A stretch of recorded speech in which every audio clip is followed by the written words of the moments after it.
كلمة جر ويعني إيه كلمة مجرور. كتير جدًا بييجي في الامتحان يقول له اعرب مثلًا في الحديقة، يقول لك مش عارف أصلًا فيها تتعرب إيه، ولا عارف الحديقة تتعرب إيه. تعالَ أقول لك أعراب سهلة أوي، أوي، أوي، هيسهّل عليك الدنيا. ناخد كلمة، كلمة. لمّا أقول جلست في الإيه، الحديقة. مِس بالراحة كده. جلس دي نوعها اسم والّا فعل والّا حرف؟ هاقول نوعها فعل طبعًا، فاقول مِس دي كلمتين، كلمة أهي وكلمة أهي. جلس فعل ماضي مبني على السكون. تاني كده يا مس. جلس فعل ماضي مبني على السكون. ممتازين. طب مس التاء دي هتسيبيها؟ اياكي تسيبيها، التاء دي ما تتسابش. امال نعمل فيها يا مس؟ برافو عليك. التاء دي المفروض اقول ايه؟ المفروض اقول ضمير متصل عشان لازق في مين؟ في جلسته. اقول ضمير متصل مبني. يعني ايه مبني؟ يعني ما بيتغيرش. وهتلاقي معنى كلمه الاعراب والبناء فوق في الفيديو ان شاء الله باذن الله، انا منزلاها عندك على القناه. يبقى جلست، هقول له التاء دي اسمها ضمير متصل مبني في محل رفع فاعل. احنا ناخدها احنا كبدئيا كده، هنقول ضمير ضمير رفع متصل. ضمير رفع ايه؟ التاء ضمير رفع متصل، اللي هو المس في محل رفع ايه؟ فاعل. في محل رفع ايه؟ فاعل. يعني التاء دي ماسكه مكان الفعل. اصل الكلام جلس انا في الحديقه، ما ينفعش اكتب انا. فاقول له طب هتعمل ايه؟ هيقول لي احذفي انا وحطي مين؟ التاء دي. يبقى ده في دي حرف ايه؟ هقول له في دي حرف جر. مس حرف جر واسكت؟ لا، عشان تبقى شاطر في العرب ما تسكتش. امال اعمل ايه يا مس؟ اقول حرف جر مبني على السكون لا محل له من الاعراب. لو انت شاطر قوي بقى كمل. لا محل له من الاعراب. مس يعني ايه لا محل له من الاعراب؟ يعني مفيش اعراب تاني ليه، مفيش اعراب تاني ايه ليه. تمام. طيب هنا بس نيجي بعد كده الحديقة بقى. اقول له تعالى معايا، قلت لك قبل ما تعرف دور الكلمة دي اسم ولا فعل ولا حرف. اقول له لا، الحديقة دي اسم. اقول له برافو، الحديقة نوع فعلا اسم.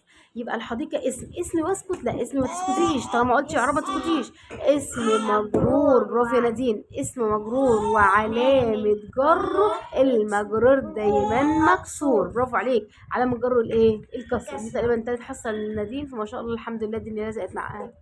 يبقى جلسته فعل ماضي مبني على السكون، والتاء تاء الفعل، وفيه حرف جر مبني على السكون لا محل له من. ده الاعراب يا جماعه، الناس الشاطره، الناس اللي عايزه تكون مبدعه في الاعراب. والحديقه اسم مجرور وعلامه جر الكسره. كده احنا عملنا الفعل وحرف الجر والاسم المجرور. تعالي نسال كده على سر. تعالي نقول على سر. لما اقول لعبت في النادي، يلا نلعب مع بعضينا. لعبت. تعالى لعبت مس لعبت. بقي مس اخر حرف هنا فين؟ حرف الايه؟ اخر حرف في الكلمه باء كده. لعبت. يبقى الباء عليها ايه؟ الباء عليها سكون، يبقى الباء ساكنه. مس طب والتاء دي نحط ايه؟ نحط سكون؟ لا، ما ينفعش اتنين سكون ورا بعض. لعبت. برافو عليك. نحط ضمه طبعا. لعبت. لعبت فين؟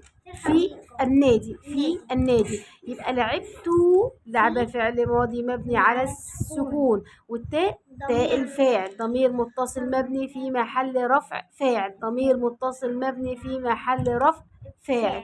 في حرف جر مبني على السكون لا محل له من الإعراب. تاني، حرف جر مبني على السكون لا محل له من الإعراب.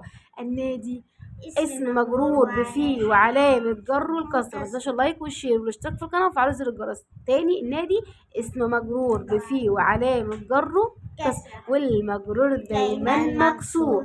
والمجرور دايما مكسور. واحنا خدنا قبل كده والمنصوب دايما مفتوح. والمنصوب دايما مفتوح. والمرفوع دايما مضموم. والمرفوع دايما المرفوع دايما جميل مضموم. والمنصوب دايما مفتوح. والمنصوب دايما مفتوح. والمجرور دايما مكسور. تاني بس القاعدة دي مهمة جدا، ركز معايا. المرفوع دايما مضموم، والمنصوب دايما مفتوح، والمجرور دايما مكسور. برافو عليك.